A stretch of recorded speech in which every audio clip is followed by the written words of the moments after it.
studying and on numerous occasions debating with Republicans, on numerous occasions. How was that done? Well, we lived in close proximity to each other, and the Republicans that we lived with in H2 had come off the blanket protest. Some of them had decided in their hearts that they no longer believed in what the Republicans were doing. Others still believed in it but weren't dedicated enough to see the hunger strike or the blanket protest and dirty protest and the hunger strike through to an end. Having been brought up in South Armagh and having basically mingled and spoken with nationalists before, a lot of what I was hearing didn't surprise me, and I knew it.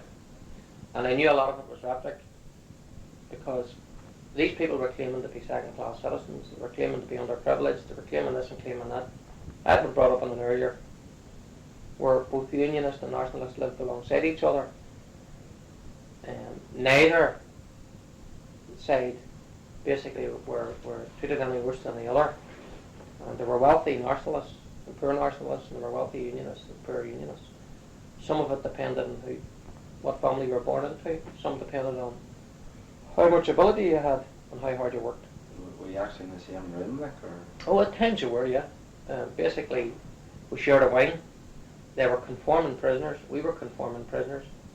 And it was an impossibility to avoid conversation when one was living with basically 36 people, and perhaps 10 of them were Republican. We were all under the age of 21. And while we all remained loyal to our own causes, the intelligent one among us didn't mind conversing and listening to the other point of view. And did you ever come across anybody that you later came across? Well, no, not really. Most of the ones that basically I spoke to were from Belfast, or from Strabane, or from up around Londonderry. One of the things that I did find, and it has always stuck in me, was how readily loyalists were prepared to accept truth, and where it was shown to be true, and how reluctant Republicans were to even allow. Excuse me. They said they just don't want to accept it. Doesn't bother me really. Well, I have two wee girls of my own, you know. The one thing about the wee girls is they never see the bondship, it never wanes. You know, they didn't think nothing of coming through the door and just bouncing on their lap.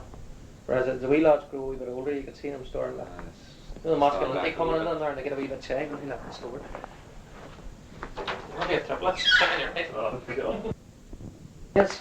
You know, when you're well, when I was in the YPs, you know, the YPs. well, I held rank in the YPs. I was a wing commander at the age of 17, and would have been regarded as a hardliner, even at that age.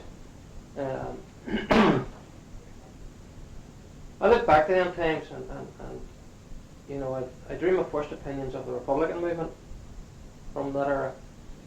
In that, I think I've told you the story before. I remember standing at the gates of an H block where the blanket protest was taking place, and we were leaving. And standing beside me was a blanket protester whose name I don't know and can't remember. And he hadn't washed in approximately a year. He had jaundice, his eyes were bloodshot, and he was physically wrecked. And he was repulsive even to look at. The stench of urine and excrement was just in the air. But there was an atmosphere of pure history. And even as a young man, I stood in awe and said to myself, "You're looking at history." I knew the significance of what was happening, and I knew the reality of what I was witnessing. And the reality of what I was witnessing was that here was a movement that would inflict on itself so much violence for its own ideology, that what would it not do to other human beings? And I knew that it had to be resisted, that it was a danger, and that it was a danger to my people, not even to my way of life, but to my people.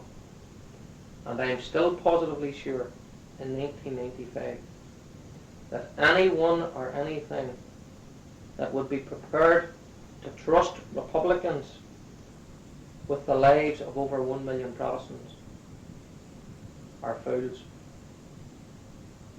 These people are so add up with their own emotions and their own hatred that they are quite prepared to do to anything or anyone whatever it takes to have their own way. And that never ever left me, and never has left me. And I think that history will bear me out to be correct in that analogy. When did you get out then? I done 3.5 years of the 6 years, and I got out in, I think it was October 1980. I think it was October 1980. So, That I came out. like many people, you didn't get a sickness, or you got it made you... When I was sick that in another age, in another era, I would have been regarded as a patriot, and that what was in my breast would have been regarded as noble and honourable, and that I cared passionately for my country, for my culture, and for my people. And yet here I was being punished for holding all the attributes of a soldier and of a patriot. And I knew and was wise enough to understand that if it had suited Britain, in another time, in another era, Britain would have used them passions for her well-being. And yet as an Ulsterman, I was denied the right. And within your own community, do you mean, as well? You were Well, I found, in the Portadown area, I found that there was a recognition of the UVF that basically, well, I hadn't really been about a lot of places, but any places that I had been, it was quite clear that Portadown was held in higher esteem, that the UVF was an honourable organisation in the Portadown area, in the Middle Ulster area. And so I had no shame at all, and was never embarrassed to openly and verbally support the Ulster Volunteer Force. Did you tell me about the story about the day you got out? Well, Something about walking out of the prison. I got out, and my ex-wife was waiting for me, and my aunt, and I was absolutely determined in my heart and mind that no amount of incarceration would break my spirit. I walked out, and I got into the car park. I turned around, I looked up at the soldiers, and I shouted up the UVF.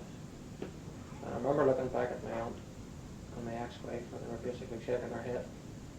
And I was absolutely determined to show the British that I couldn't be broken. Yeah. Like now that the sort of traditional ritual, the farewell. Well, basically, whenever, Do that then, or? well, basically down the wings the night before you went, the boys would have threw water around you and carried on. The governor gave me a lecture. It was Governor Lorimer, a man that was hated by all sections of the prisoners, a ruthless man. He gave me a lecture before he let me out and told me he had no doubt I'd be back. And of course he was correct. And I informed him that he had no right to take out of my breast what I felt was legitimate and honourable. And we parted company hating each other. And I went to the car park then and shouted up the UVF. And headed back to Portadown. And straight back to... I went straight back to it. I didn't go straight back to it. I came back and I had an opportunity for work in Scotland as a training manager.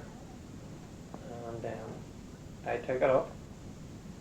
I was across in Scotland for a couple of months and was arrested then by Scotland Yard. I was detained for approximately 8 days and was excluded then from England, Scotland and Wales for life. I came back to Northern Ireland and immediately continued in active service. In December of 1980, I was remanded in custody on the word of Clifford McKeown, the first Royal Supergrass. I was charged with murder, attempted murder, conspiring to murder, possession of explosives, membership of the UVF, possession of firearms. I was detained at the Crumlin Road in the maze for approximately 10 months and then released at a PE whenever McKeown refused to give any evidence. I was then rearrested approximately 3.5 months later. Apparently, members of the Middlesbrough Youth Volunteer Force went on arms dump in the South Armagh area, and while trying to acquire their weapons, were attacked by the Souths. 3 of them were arrested, and 1 man escaped. I was accused of being that man, and I was then immediately remanded to custody again for approximately either 10 months or 14 months. I went to trial, and I was acquitted.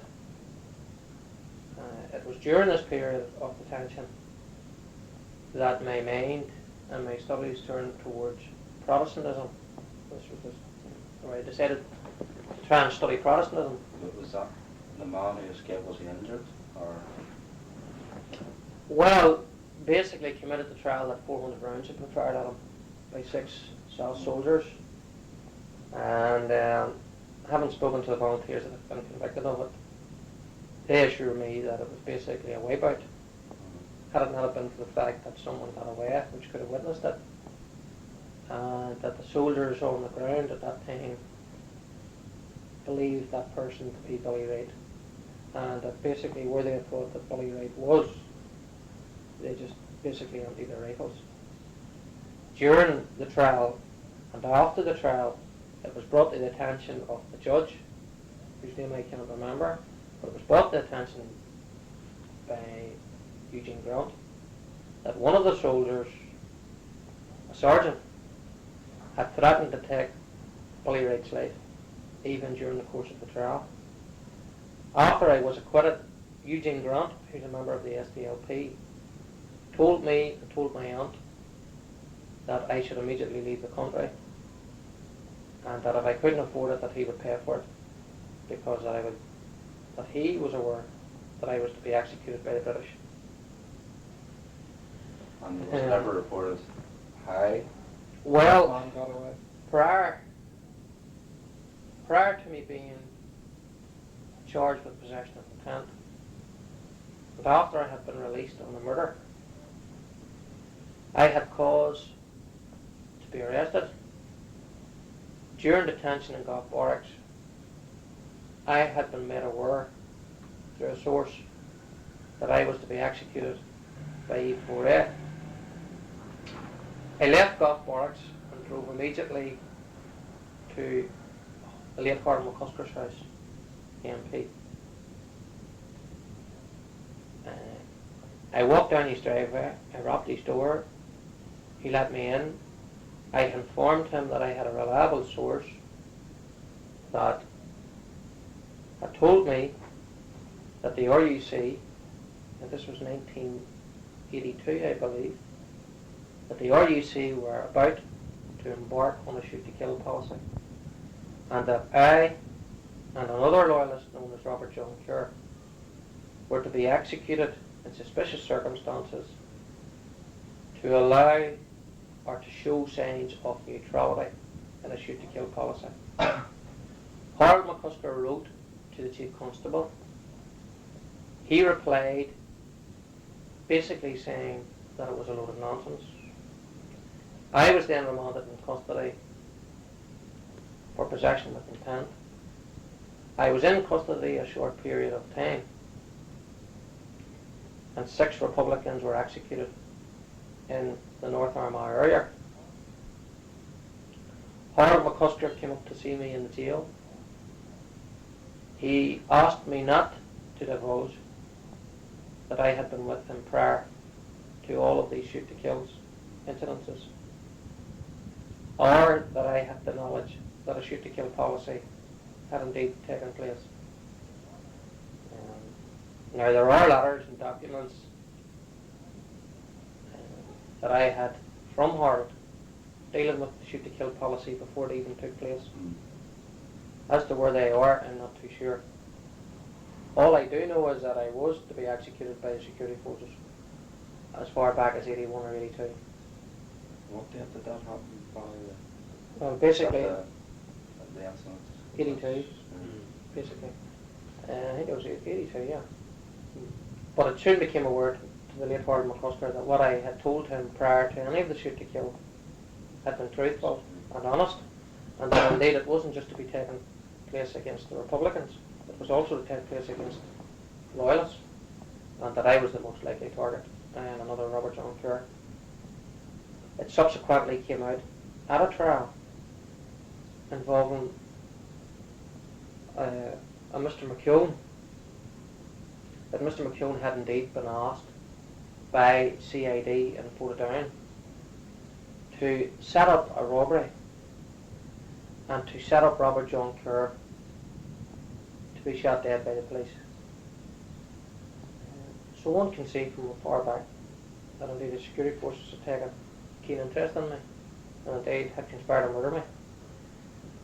But nevertheless, the greatest injustice that was taking place in the land was the injustice that was happening to the Unionist and Loyalist people, in that they were continuously being slaughtered by the Republican movement, and in my opinion, allowed to be slaughtered by them.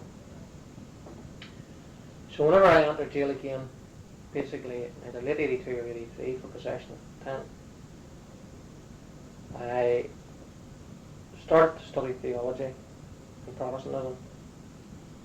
I became interested in Christianity, and I had a thirst for what Christ had done for humanity.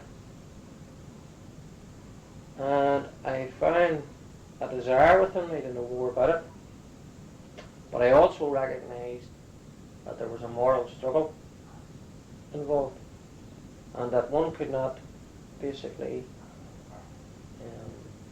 travel the path of Christianity and at the same time be involved in warfare. There's no way that you ever were able to justify it, no, from a Christian? No. I mean, the Bible clearly defines where a human being can and cannot wage war. It has been the responsibility of the government, and the government will stand trial before God for what it has done on the people of Northern Ireland. Now that may sound corny, it may sound foolish and childish, but believe me, it's a reality that Major, Thatcher and right back to the beginning of time, they will stand accused by God for what they have done on the people of Northern Ireland. It is their responsibility, and they neglected it. Because of the neglection of their duties, that led to people taking the law into their own hands. And I believe that God gave everyone the right to self-defence, and I believe that's what has taken place in Northern Ireland. Did you find God on your own, or was there a minister? On my own. No one ever coerced me or forced me or basically indoctrinated me into my belief in Christ. So at that point, did you make a decision to change your lifestyle? Well, I came out of jail. I was acquitted and I came out of jail. Approximately 4 months after I came out of jail, I found that I still had a keen interest in the things of God. I accepted Christ and accepted Christ's ways, and I remember it quite clearly. I was sitting in a house in Portadown. I was on my own. I had a Bible with me. My mind was bombarded with problems that would arise from embracing Christianity. And I opened the Bible blindly, and I read the first verse that my eyes sat upon, and it was, I can do all things through Christ who strengtheneth me. And in my childmindedness, I took that as a promise that no matter what happened, it would be correct. And I embraced Christianity. I studied in it. I believed it and still do. And I enjoyed it for 3.5 years, basically, until the Anglo-Irish Agreement happened, and until I stood and watched Keith White being murdered in the streets of Portadown. When did you actively go out and go to gospel? Well, I preached. Give out leaflets I or did. anything like that? I done all of that. I preached, and Get out pamphlets now. I done all of that. I preached on the streets, I preached in the pulpits. So you stood in the middle of Portadown. I have stood in the middle of Portadown, I have stood in the middle of Castlewellan, I have preached in the south of Ireland, I have preached in Cork. I have done all of that. I have a love, and still have a love for the Roman Catholic people. I detest Roman Catholicism because I believe that ultimately it will lead to the loss of countless millions of souls. I believe also that it removes from the deity of Christ and attacks his glorification. Now, that is not an attack on Roman Catholic people. That is an attack on Roman Catholicism and its theology, which is wrong, totally wrong. Which church did you become involved in? Well, I basically, because I was a dissenter, I always had the options of going to any church that I so wished. The church I went to was Mourneview Assembly, which was an independent church. It wasn't aligned to any of the institutional churches. But I do favour the type of Baptist type churches. I think they have a balance that's reflective of human nature and of the need for the glorification of Christ. Would you admire Ian Paisley? Do I admire Ian Paisley? I admire his spiritual life, in that he is, whether people choose to believe it or not, he is a spiritual giant. He is a man that has led countless thousands of people of all persuasions in the direction of Jesus Christ. But where there are wrongs and where there are rights, David, means that if you believe in the gospel of salvation, and if you believe in the words of Jesus Christ alone, then it will bring you into conflict with institutions such as the Roman Catholic Church, and indeed maybe the Church of Ireland, and so on. I believe that Dr. Paisley has been misunderstood in spirit. I do disagree with his indulgence in politics. I believe that he would have done himself a great favour not to have involved himself in the things of the world. But it's not for Billy Wright to attack the integrity and honesty of a spiritual giant. But am I a Paisleyite? No. Am I a Free Presbyterian? No. Do I believe in Dr. Paisley's theology? No, I would differ in some things, but not the fundamental things. As a human being, he has spent 25 years of every single government, every single agency, every single newspaper attacking his honesty, his integrity, and not one of them has ever produced a shred of evidence that could castigate him or could show him to be dishonourable. And that's absolutely remarkable in this day and age. Dr. Paisley is solely responsible from stopping Northern Ireland sliding into civil war. Be of no doubt about that. Dr. Paisley has been responsible for taking the wind out of the sails, to the point that the working class, or large sections of the working class, now reject him, because we've all heard the saying that Paisley walks on the top of the hill and down again. I do not believe that Dr. Paisley will ever spill blood, not even for Ulster. I believe that he feels his call to God is far more important than his political viewpoints. And so from that point of view, in one sense I would see Dr. Paisley as a blessing. In another sense, I see him as a hindrance. So I'm certainly not a Paisleyite, but I do respect him as a man of God. But you don't believe that politics and religion can mix? Well, I do believe that it is an imperative that the moral Christian standard should be reflected in politics. And I believe that's why Northern Ireland has indeed one of the best ways of life on the face of the earth. As for the fundamentals of politics in Northern Ireland, I believe that it is wrong in the Northern Irish context to involve religion and politics, and indeed I think it's one of the problems that we have to try and create a political climate away from both sets of religions and basically build our politics on basically humanism, if it's at all possible, and allowing other human beings to practice their faith outside of the political arena. And I think that's quite possible. Well, did you go around giving your testimony, you know? I don't You know. saying you were in the UVF and now you've changed. Yeah, I done all that. I done that, and let me say that it was the greatest disappointment of my life, and basically broke my heart, and will be the greatest disappointment of my life, that I let Christ down, and I accept that, and I don't say it in a big-headed manner. But I humbly accept that I done that. did you have to make a conscious decision to do that, or did you just feel yourself No, I made a propelled so strongly? No, I made a conscious decision to do it. I knew that the Word of God would teach tenderness, forgiveness, loving and understanding. But my passion and my ways weren't conducive to Christianity. And I fell on my knees in the stairs of my house and I apologised to God.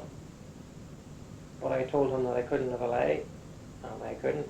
I just could not bring myself to say words that I did not mean and pretend that I felt things I didn't feel. I felt contempt for the British government, hatred for the IRA, and a longing for justice for the Northern Irish Protestant. And I still passionately feel the want of justice for our people. So was the heart overriding the mind? In a sense it was, yes. The flesh had the better of the head. Do I regret it? Of course I do. As to what it has cost me, only eternity will tell. Only eternity will tell. But Christianity is a real thing. That has been my experience in life. I have to bow my head in shame and say that I have probably harmed Christianity. I accept that. I do accept that. But God's a graceful person. And, the scriptures teach us that there'll be people in heaven But I that suppose shouldn't be there. There are people who go to hell that would surprise me. And I haven't given up hope. God can do all things. I believe that. All human beings don't believe I it. was going to ask you, Would I go back to it? If there was a big bolt of lightning or a big button I could press, I would do it in front of you. I would do it in front of you. I have done things in life that I regret. I accept that I'm not going into certain things. I regret that I'm me. I regret that I'm me. My life's full of contradictions in that I'm a backstreet fella. I'm not equipped to be anything other than what I am. I'm not overly confident of anything. And yet I find myself in a limelight, and believe me, that I so wish I didn't have. And I mean that sincerely. I don't hold firmly to my chest what a lot of orange men would hold. My belief in Christ, I would say, is broad and understanding. And I do love human beings. I love human company and I love human beings. I have, and I promise you, on my children's life, I have any amount of Roman Catholic friends. And most of the ones that I have ever met, that have ever given me the opportunity to speak, I would regard as very close friends. And of course I have Roman Catholics that are members of my family, who I love dearly, I don't care. And some of them are nationalists. They've married into your family? They've married into my family, and I regard them flesh of my flesh. How do they see you? Or do you not really know? Well, one of them's a missionary, Jim, and I love him to bits. He's a quiet, inoffensive man. He's from the Moy. He's from a Republican family. He's quiet and he's tender, but I wish I was as strong as him. He's a fine human being. He practices the Protestant faith, and for that he has suffered, and suffered greatly. And I mean, not just physically, but emotionally. He's bound to look at me and feel disdain, but he never shows it. Kieran lives in New York. He's from Tipperary. He's married to my other sister, and he's just a fine, bubbly Irishman, and makes no apologies for it. He has neither time nor place for the IRA, and regards them as scum. He understands why I am the way I am, but disagrees with violence. And I love him to bits. He's a hell of a nice fella, and we agree to differ on what the future of Ireland should be. But a heck of a nice fella. And I wouldn't swap them for anyone else to be in our families. And I mean that sincerely. They're good blokes. You know, I'm immensely proud of Jim. But they're bound to feel the stain. I will never show it. Is he doing his work, his missionary work abroad? He's in Africa. Him and my sister. They've been in Africa now for a number of years. So what family do you have around you now, Boy? Well, I have a sister. My father lives in Portadown. I have a sister that lives in Lisburn. She's an elder sister. I have a sister in London. She's a nurse. A sister in New York and a sister in Africa. And we all get on well. We're all adults now. They accept me for what I am. They don't all agree with me. Having said that, Angela, who's in New York, has been threatened twice, had to leave her work twice in New York. So she comes across it even across the far end of the world. By Republicans? By Republicans. And she understands what makes me tick. Elizabeth, who lives in London, really, she's grown used to the cosmopolitan way of life and really doesn't understand the narrowness of our minds or the passions of what we believe. My sister lives in Lisburn and she would be a middle class Jew. A very religious type person, not a Christian but religious, and very, very, her moral high standard would be way above mine. I mean, she's a middle class girl and believes in respectability. None of my family have ever been in any trouble. None of them. My father, he's getting on now. He's a pensioner. He's embittered at the state of Northern Ireland, the same as any lawyer. Well, at the end of the day, he lived his life, and he lived most of his life with a Roman Catholic. And, you know, he's even known around the town here, basically, as a man that could go into any bar or speak with anyone. That's the way he is. But in his own way, he's proud of me, in that, you know, when you're right, you're right. And no matter what they inflict on you, and no matter how they try to persuade you that you're wrong, you can't change something when you're right. And I do genuinely believe that we are correct. I honestly think that we're seeing the dissolvement of a nation in 1995. A nation that isn't dishonourable or threatening, and a way of life that's unsurpassed in Europe. Now, why would anyone want to bring it about? The downfall of it about? And it hurts, you know, but at the end of the day, I know my father would say to me, no, I think you're right. You know. So, and then, when you turned away from God, I mean, the past decade, would you sort of see that some of that as a sort of progress? I mean, well, you know, what happened out here between 85 and... After 85, 86, 87, it became quite clear that the intentions of Britain.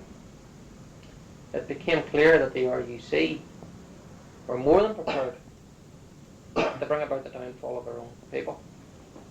It created an alienation within the Mid-Ulster area and an anger that I have never seen anything like it. It also became quite clear that the only way forward was armed resistance. I remember, well, I drove to the Shanghai Road, and the first house I drove to was John Bingham's. And John was in Castlereagh.